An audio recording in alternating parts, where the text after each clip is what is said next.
এই যে দেখো আমার সোনাকে আমি এবার চন্দন মাখাচ্ছি।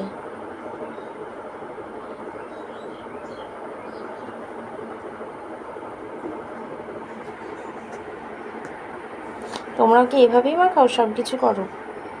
আর সোনাকে বসবার আগে ওই যে আমি তিলকটা কেটেছিলাম ওটার মধ্যে আমি ওটার উপরে একটা তুলসী পাতা দিয়ে দিয়েছিলাম, তাও আবার সেটা চন্দন মাখিয়ে। তোমরা অবশ্যই আমায় জানিও যে আমি ঠিকঠাকভাবে গপুকে সেবা করতে পারছি কিনা, গপুর সেবা করতে পারছি কিনা, আমাকে অবশ্যই জানিও তোমরা। কারণ তোমরা না জানালে আমি কিছুই জানতে পারবো না কীভাবে কী গপুকে সেবা করতে হয়।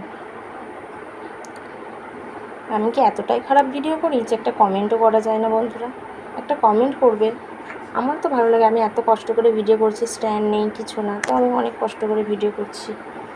জানি ভিডিও প্রপার অত ভালোভাবে করতে পারছি না, কিন্তু তাও তো একটু কমেন্ট করতে পারো, তাই না? এই যে আমার গোপুসোনাকে চন্দন মাখানো হয়ে গেল, এবার এই জলটা আমি গোপুর মাথায় ঢেলে দেব। হরে কৃষ্ণ হরে কৃষ্ণ হরে কৃষ্ণ।